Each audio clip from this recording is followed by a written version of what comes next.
Imagina a seguinte situação, né? Você está numa sala, pega uma cadeira, empurra ela, leva ela de um ponto a outro da sala.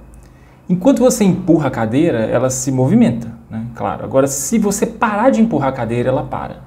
Considerando esse caso, né, a gente pode imaginar, será que o movimento da cadeira ele só acontece enquanto uma força atua sobre ela? A gente sabe que não dá para pensar assim, né? Por exemplo, eu posso pegar a cadeira, ao invés de ficar empurrando ela, eu posso empurrá-la com força e ela vai deslizar na sala. Aí, nesse caso, ela já saiu da minha mão, então eu não estou mais fazendo força nela, mas mesmo assim ela continua se deslocando. Então o objeto ele pode continuar se deslocando mesmo se a força não atuar sobre ele, né? Hoje em dia a gente discute esse tipo de problema em cursos de física básica, né? E a gente sabe que o princípio de inércia é o que nos permite explicar esse tipo de movimento de uma forma adequada. Só que o princípio de inércia ele foi elaborado pelo Newton, né, no século XVII. E antes disso, os físicos, né, e os filósofos tinham uma grande dificuldade para explicar esse tipo de movimento. Antes da teoria newtoniana, né, a teoria que prevalecia, né, para explicar os fenômenos naturais era a teoria do Aristóteles, né, era a física aristotélica. E a física aristotélica tem uma grande dificuldade para explicar esse tipo de movimento, né, um movimento que a gente conhece como lançamento de projétil, né, aquele movimento em que você não precisa de uma força atuar sobre ele para ele acontecer, né? Você lança o objeto e ele segue ali depois que você lançou, né? Você não continua encostando no objeto, você para de empurrar o objeto e ele continua andando.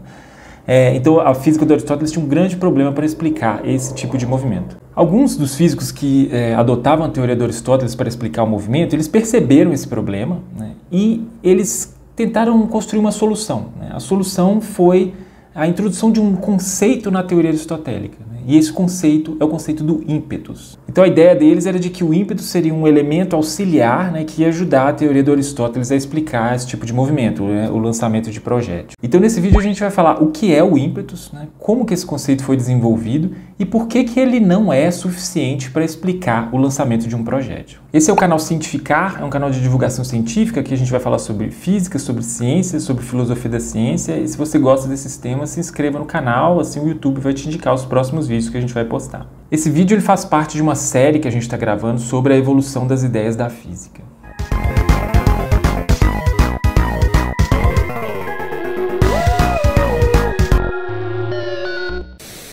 O link para os outros vídeos da série aparece aqui na descrição desse vídeo. O ímpetus é um conceito que foi desenvolvido no período medieval, né, e ele tinha como objetivo corrigir um problema da física aristotélica, né?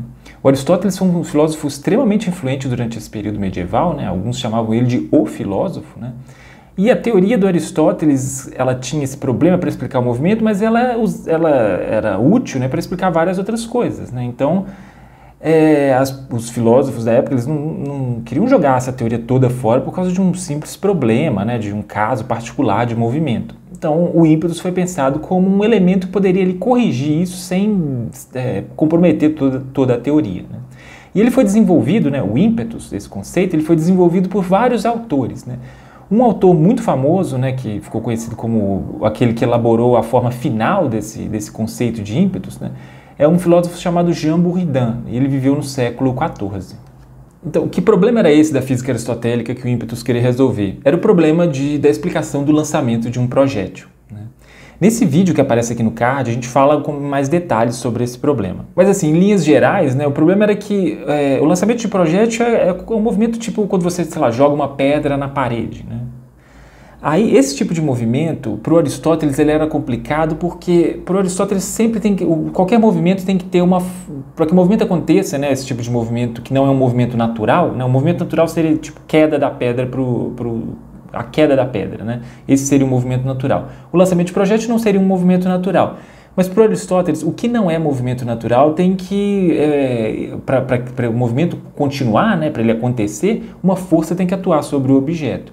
Então, esse tipo de movimento, que é o lançamento de projétil, não tem força nenhuma atuando sobre ele e ele não é um movimento natural. Então, isso gerava um certo problema ali para o Aristóteles. Então, o ímpetus, né, ele é desenvolvido da seguinte forma, né? O problema era explicar por que o objeto continua se movimentando mesmo depois da gente não estar encostando mais nele, né? Então, eu já lancei o objeto foi lançado, ninguém está encostando mais nele, mas ele continua se movimentando. Para explicar esse problema, o que o pessoal que elaborou a teoria do ímpetus propôs foi o seguinte: o ímpetus seria uma quantidade, né, uma qualidade que fica impregnada no objeto durante o período do lançamento. Então, enquanto eu estou lançando o objeto, né, enquanto eu forço o objeto a se movimentar, quando eu obriga o objeto a se movimentar, né? Durante esse processo, o objeto ele vai ganhar essa qualidade que é o ímpetus. Então essa coisa fica meio que impregnada por ele, fica impregnada no objeto, né? Então o ímpetus seria algo parecido com o conceito que a gente tem hoje de energia. Não é a mesma coisa, tá? O conceito de energia hoje é diferente, mas assim, é parecido. É aquilo que o objeto carrega com ele, né? Então ele carregaria essa qualidade de movimento. E aí, depois que ele sai da minha mão, ele continua com essa qualidade de movimento, né? Que foi entregue a ele.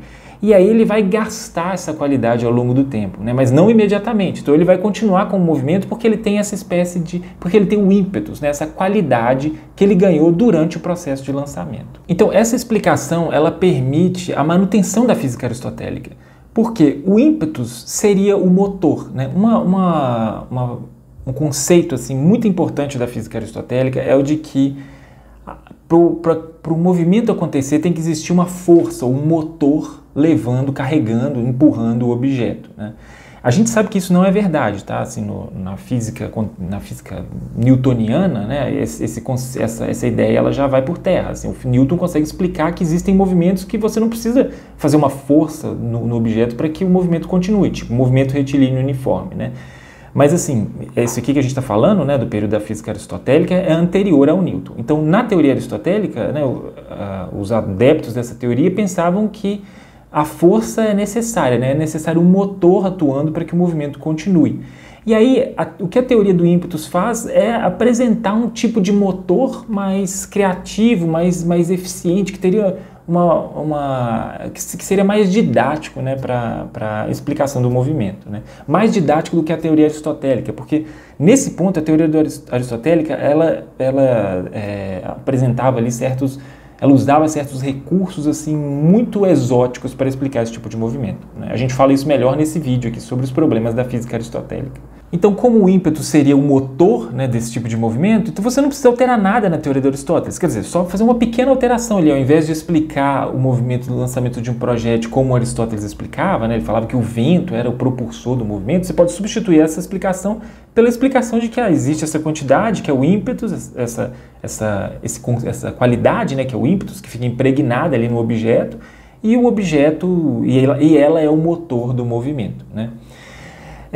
Isso foi bem aceito ali durante principalmente esse período ali do século XIV, assim, né, que é um período em que você tem uma retomada da física aristotélica nas universidades da França, e a explicação para o movimento de projétil, ela usava esse conceito do ímpetus na época, né, a explicação mais bem aceita.